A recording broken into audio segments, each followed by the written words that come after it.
Si les premières traces avérées de calcul chez l'espèce humaine remonteraient à plus de 20 000 années, des études récentes tentent à prouver que la capacité de comparer des quantités serait également partagée chez bien d'autres espèces du monde animal. Ainsi, alors que les perroquets peuvent être entraînés à compter, certains chimpanzés maîtrisent eux les principes fondamentaux de l'addition. Sans affirmer formellement que la faculté à conceptualiser et manier les chiffres soit innée chez l'homme, il est peu contestable qu'elle fasse partie intégrante de ses capacités intellectuelles de base, provoquant par conséquent différents biais cognitifs que les entreprises ont bien compris et savent exploiter à leur avantage. Les chiffres pouvant rapidement être complexes, il est d'usage dans une conversation de n'utiliser que des arrondis ou des termes génériques pour décrire un compte. Pourtant, il ne vous aura pas échappé que quasi systématiquement, les prix des biens ou services de n'importe quel commerce ne sont pas ronds. De la baguette de pain à 99 centimes à la dernière voiture à 19 990 €, très peu d'entreprises se risquent à arrondir leur prix au supérieur, alors que techniquement, il y aurait un manque à gagner sur chaque produit. La raison de ces prix pas ronds, aussi appelés prix rompus ou prix psychologiques, un biais cognitif bien connu qui fait que le cerveau sélectionne et ne retient que les informations qu'il juge les plus utiles. Par exemple, en entendant le prix de 9,99 €, le cerveau de Morgan le Mouton se focalisera principalement sur le premier chiffre, prenant moins en compte les centimes. Inconsciemment, un produit à 9,99 € sera perçu comme bien moins cher qu'un produit à 10 €, alors que la différence n'est que d'1 centime.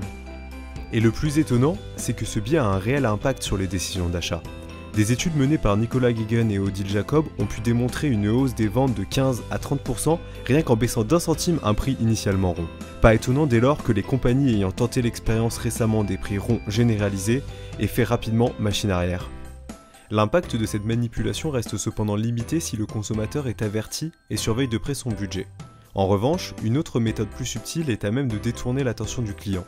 Lui proposer une offre de gratuité sur une partie de sa consommation. Les exemples ne manquent pas et ce dans de nombreux domaines.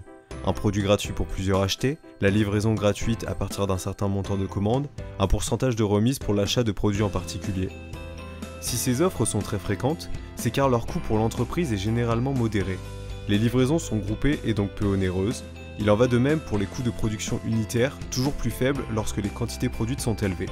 En revanche, la perception par le client de ces gestes est-elle particulièrement élevée. C'est la conséquence d'une erreur de valorisation consécutive à un manque d'information. Dans une offre de type 2 pour le prix d'un, le ressenti sera d'avoir réalisé une économie de 50%, alors que dans les faits, l'économie effective par le client sera toujours moindre. Les frais logistiques et de vente sont déjà payés, et le prix global du lot est souvent prévu pour couvrir les coûts du produit gratuit. En économie, ce procédé est intitulé coût d'opportunité, également appelé coût de renoncement, soit renoncer à quelques euros de marge pour en gagner plus au final. L'opération est doublement efficace, sur le plan économique, mais également sur le plan psychologique, le client étant convaincu d'avoir réalisé une bonne opération. Bien que construction humaine et rationnelle, les chiffres occupent une place à part dans l'intellect. Leur perception immédiate est prioritaire devant un raisonnement calculé et réfléchi. Cette faille cognitive est parfaitement identifiée et exploitée par les grandes enseignes commerciales qui savent jouer avec les numéros pour vous persuader d'acheter leurs produits.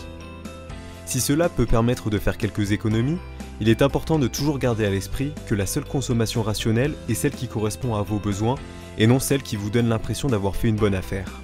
Alors la prochaine fois que vous voyez un petit prix ou un produit gratuit, ne soyez plus un simple mouton, soyez un mouton instruit.